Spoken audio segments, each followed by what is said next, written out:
Hey, what is going on, everybody? Boilon here, and in today's video, we're going to be talking all about the winners and losers of patch 6.3.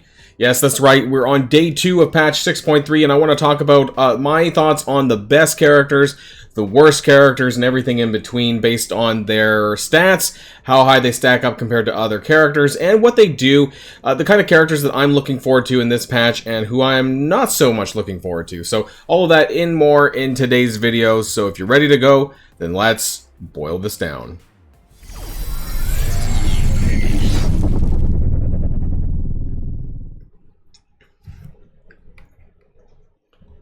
Alright, I actually got my intro properly. So, you know, these days I've been under like some real stress right now. Also, it's a huge heat storm here where I am, so I've moved my computer downstairs, hence why I'm not on the screen. I don't have my green screen's elsewhere right now, so we're just gonna have to deal with it, and so you're gonna have to listen to my voice. And so I'm gonna zoom in a little bit. We're gonna talk about each character one at a time, but you'll see that this kind of table is very similar to what I use when I talk about the reworked characters. So when I did the videos on Iron Man, Vision, Hulk, and She-Hulk, as far as the stats go, it's a little bit easier now because we don't have to talk about base stat increases. It's the stats that they have. So the table's a lot more simplified. However, this is going to be stats based on, if you guys have seen my previous videos, level 85, 7 yellow, 5 red. Yes, I understand that you're not going to get a 7 yellow new character unless you like cracking out. But as far as the stats go, I kind of want to share that with you to really understand what their equivalency is.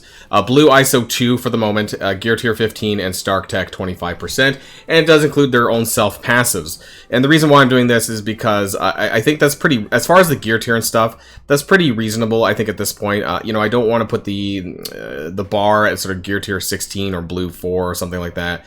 So I understand that the 7 yellow is pretty unrealistic. Maybe in the future I should do 5 yellow, 5 red, just to show the stats. But I want to show you kind of what it can get up to. So let's start off with Deathlock first. And if you guys watched my previous video, I did unlock Deathlock with power cores. I currently have them at 3 yellow, 3 red, but you know, hopefully by the end of August, I know it's some time from now, I'll have 5 yellow, 5 red, so there's that. So as far as his stats go, though, his health is okay. You know, it's equivalent to Colossus at 577k on this stats, and it puts him in a top 45 ranking. He's a blaster character, so I really wouldn't, you know, blaster characters, with the exception of maybe Icarus, I don't think there's anyone that really, you know, tops the chart in terms of hit points. Now, his damage stat is equivalent to the reworked Hulk, which puts him in a top 20 slot. This is actually, this is okay. So he is a blaster character, but you have to keep in mind, and I have this in the notes section down here, that he does get plus 15% damage per turn, up to 45%, including him and his entire team. So these numbers are going to be significantly higher, especially after he's taken those turns, kind of just like Silver Surfer, how he gets his speed. So these numbers will go from probably top 20 to like top 5 for sure, once he's been able to manipulate and get that damage from his turns. Now his armor is top 20 as well, just a little bit higher than Cap Sam, so that's pretty good. His focus, though, this is shocking to me. His focus is #1 in the game. And this is higher than some of the others. Vision actually comes in at number 3, I believe. I forget who's number 2. I think it's Nico Minoru that comes in at number 2. And so this was really shocking to me that he is number 1. He does have some debuffs, but you know, he doesn't have as many as like some of the other characters do. And this focus is going to go up when he's in the party with Vision. So quite interesting there. His resistance is top 60, equivalent to Emma Frost outside of Diamond Form, that is, and his speed is 120, which is okay. 120 you'd think is pretty good, and it's alright. It's in the top 50, though. There's a lot of other characters with the 120 in that range speed, but equivalent to Squirrel Girl. One thing I do want to say about the resistance, a lot of the Bionic Avengers actually share the same resistance value, which is kind of strange. But Deathlock, you know, he is a bit of a glass cannon type, so he needs that team support. He's not a solo character. He's not a character you're just going to copy and paste. He's not like an Eternal, I don't know, like, you know, he's not a Silver Surfer that you're just going to drag and drop into a random team and do well. So he's definitely someone that I think needs the support from his team. He really needs Hulkbuster, you know, for the more hit points and the barrier that he gives. You know, he has some pretty average stats, but when he's with the rest of his team, it's going to be really, really good. So Again, not a character that's going to be used standalone, but is a character that obviously you're going to be using as part of the team, and he's probably going to be the main damage dealer as far as the Bionic Avengers go. Now, for second, and when we get to the very end, once we've talked about all 5 of them, I'm going to give each of the characters a rating out of 5. Basically, I'm going to organize them, 1 being the best, I guess, and 5 being the worst as far as the characters go. So for Viv Vision, talk about her. Now, her health is a little bit higher than Deathlock's, equivalent to the rework Shuri, which is a top 30 rating stat. Her damage is equivalent to Punisher, which is top 55. Nothing super stellar there, but keep in mind that, of course, she's going to get more damage in raids or even outside of raids, actually, in the Bionic Avenger team with Deathlock, so that's really important to note. Her armor is number 1 in the game, so that's why I have a ... here, because there's nobody that matches it. Now, that's surprising to me, but also sort of not. So her passive does include armor. She gets even more armor, I believe, with the team in raids. Bionic Avengers don't get as much as she gives herself, I think. Let's double check that, actually. So I have Viv Vision here. Her passive is down here. She does gain, with the T4, because I don't have it upgraded there, 50% armor, which is quite substantial. Her team gets 25% and an additional 25% in raids. So outside of raids, it's only 25, but she gets it regardless of being in raids or not. So that armor value is just through the roof. So her focus is a top 20 as well, equivalent to White Tiger. I try to choose a character that's like the most newest as far as an equivalence. That's the best I could do. Her resistance, same as Deathlock, top 60 as Emma Frost, and her speed is 107 with Gambit, and you wouldn't think that that's pretty bad, but apparently 107 is actually in the top 120, which is in like the second half of the roster, so that's actually not as good as I was hoping it would be. But there seems to be a lot of, there's a big bulk of characters between, like, say, 107 and 120, so even the slightest amount of speeds can make a pretty big difference, so there is that.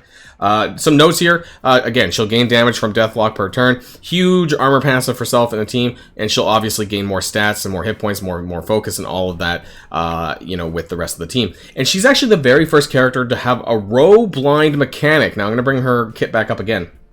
And that's to do with her ult. So it's on a cooldown of 6. It flips 2 negative stats effects. Actually, no, sorry, it flips all of them if you go to level 7 here. I can click on that. And it actually does attack primary target and all enemies in that character's row for 400% damage plus apply blind. So this is the first time that we've had this mechanic with a character, and that's really interesting. So I don't know if we're going to get more of this in the future. I don't know, it could be anything, right? Like, I don't know, a row for ability block, a row for... Blind is a pretty powerful skill, and since with Iron Man, then you can extend that blind, that makes it incredibly powerful. So Viv Vision is a pretty good support character, and you're obviously going to need her in order to put that whole team together. So yeah, very first time we've had that mechanic. I think that's very interesting. Let's talk about Hulkbuster, though, because he's breaking some walls here himself. So Hulkbuster, his health is number 2 in the game. The only person with higher health than Hulkbuster is Dormammu, which places him at number 2, which is really, really high. He's going to surpass 1 million hit points at some point, and that's a pretty big value, to be honest. His damage actually isn't anything to scoff at either. It's a top 40, equivalent to Evil Strange or Strange Heartless. So if you know that, it's pretty good. It's actually, even though it's only top 40, it's still pretty respectable. His armor is top 20, which is equivalent to Vision, and this is good because he's a protector character, so not only does he have really high hit points, but he does have pretty high armor, and he's going to get even more armor with Viv Vision on the team. So this is just top 20 as it sits by himself. His focus is top 50. His resistance is again same as Emma Frost. So he does, as long as he has Vision on the team, I think it'll be okay. For the focus, standalone, maybe might have some problems, but you're most likely going to be using him in the team anyways. Now his speed is really slow, but he is a tank, so that's normal. But what's funny is that he is actually equivalent to Red Skull. Him and Red Skull are the only ones with speed value of 85, and this is like the last 10 characters, I think, on the roster sheet. So it is very, very low. It's one of the slowest in the game. So let's put it that way. So some notes for Hulkbuster. He gives team max hit points, on spawn barrier in raids. He has an AoE slow on his ult, which also gives speed up to the team and more barrier for the team. He tanks like an absolute king with some of the best hit points in the game. So there is probably more to say about Hulkbuster, but I think he is going to be a very solid character. Unfortunately, he most likely is going to be some sort of milestone event as part of the, the August month-long So expect that, because we do know that Viv Vision is going to be a campaign event character. It's actually in the game right now. The tag is Iron Willed, so anyone with Iron Willed is going to be for Viv Vision, which is probably going to be on the back of the Valkyrie event, so probably in about 2 weeks or time or so. So expect that, because you know, we have the offer right now for Deathlock, and Viv Vision will probably be in about a weekish time as well. So Hulkbuster will be sometime after that. Now Abomination. So we're moving on to the Gamma team a little bit here now. And so Abomination's stats are pretty good as well. I have a lot to say about Abomination, so just beyond his stats as well, we'll talk about that. So his health is 850k. This is equivalent to Brawn, which is interesting. So they're both in the top 8 of characters of hit points in the game, alongside Hulkbuster over here, which is number 2. So these characters, these 3 characters that we're getting in this patch, are going to be in that top 10 of hit points, which is really crazy, actually. Damage-wise, again, similar to Evil Strange, has the exact same stats as Hulkbuster over here. So pretty respectable. Abomination is a brawler, so he does have more damage mechanics, and we'll talk about that. We'll actually look at his kit specifically. I have that open up in a tab. His armor is top 45, which is equivalent to Silver Surfer. Brawn has a similar stat for that as well. Focus is about equivalent to Okoye, which is a top 25 stat. His resistance, though, is very low. It's a top 120, equivalent to Thor. But I will say that he gains, and actually the Gamma team in general, gains a ton of resistance from Brawn in War. So Brawn has a passive that gives 200% resistance in War, as long as it's T4'd. So that's where this value is going to significantly jump up. But standalone, he's probably going to be pretty easy to land debuffs on. So there is a little bit of a problem there. However, he is 121 speed, and this is shocking. I was talking to some people about this, and I was like, wow, because he's a pretty big guy, so I'm really surprised that his speed is this high. It is equivalent to Symbiote Spider-Man, which is a top 30 speed stat, and it's exactly the same as Symbiote Spider-Man. So really surprising that it is that high. Now, he has tons of control. He has 2 turns of offense down and defense down that is AoE, and it clears defense up. He has a stun on his ult with big piercing damage. He gives himself and his team 30% drain, so some pretty good sustain there, alongside 20% healing on turn. So the drain, while it's only 30%, his special does an AoE attack, and so I expect if you're using him outside of his team as well, I honestly think that Abomination is going to be a very good candidate for Global, Dark Dimension 4 or 5, wherever you want to use him, because I think he has a really good kit, and actually it's not very restricted by War, and I want to go into that detail a little bit more. So if you haven't actually checked out his kit, it's really good. So let's jump ahead to the number 7, level 7 here. And so you see the AoE, it's on a cooldown of 4. It not only does it clear defense up against everyone, but it applies those debuffs for 2 turns. It gets extra focus if they have defense down, and extra crit if they already have defense down or defense up. So it's basically going to crit a lot of the time. It's AoE, and holy cow, it's going to be really good, because it's on a very slow cooldown. Very low cooldown, sorry. His ultimate, Pulverize. This is where you get the 450% piercing. This also has a 100% chance to stun as long as you have the T4, and it cannot be blocked or dodged. So this is largely guaranteed to land, as long as his focus check, you know, probably sticks. And this is the only time where he has War in his kit. But his passive, no War in there, really. Actually, sorry, no in there at all. Let's click number 5. So the max health, he has 30% max health for himself, and he's gaining, giving that to his allies as well. So he has some pretty respectable health, and Brawn has a similar health passive, which is why his health is pretty high. But then you have the on turn, flips 1 random positive effect on all enemies with any positive. This is AoE flipping on his turn, and he has a speed value of, like I said, 121. This makes him a very, very good character, despite his other stats being sort of in the top 40, top 50. You know, he is a very, very good character. I honestly think that Abomination is the best character of this patch, which kind of, I'm gonna already put this down here. He is number 1. He is number 1 for me. So yeah, just put it there. He's number 1 out of 5. So which is a good thing. Maybe I should do a 5 out of 5. Anyways, I've told you what it is. So 1 out of 5, that means he's the best for this patch. Hands down, I think Abomination is going to be great. Unfortunately, though, we're going to be waiting about a month or so before we get a chance to even unlock him. Now let's talk about Brawn. Very similar in stats actually to Abomination for health. His damage is in the top 60. He's a support character through and through, so you know, don't be too concerned about this. Top 65 for damage, top 45 for armor. That's the same armor stat as Abomination. Resistance actually the exact same as Abomination. So the resistance, the Gamma team's resistance is very low outside of War, but in War they're all gonna get a significant boost with Brawn's passive. Focus is not so great either, top 80, equivalent to Thor as well. Now, the Gamma team doesn't actually have a focus passive. I'm thinking that's where Red Hulk is going to come in, and that they're going to have a focus passive there, I hope, because a lot of the focus values on most of the Gamma characters are not great. And so I think that they really need to get an extra bump, and I'm hoping that bump comes from Red Hulk. His speed, though, is about 118, which is fairly respectable. It's a top 50, and it's equivalent to Phoenix. Now, Brawn has some health steal, quite a bit, but unfortunately, it's for Self and Gamma allies only. He is a great support character, but a lot of the support, actually almost all of the support, is for the Gamma allies only and himself. So he is not like a broad healer or a broad support character that can help other characters. I don't think he's going to be a candidate for Dark Dimension 4 or 5 necessarily.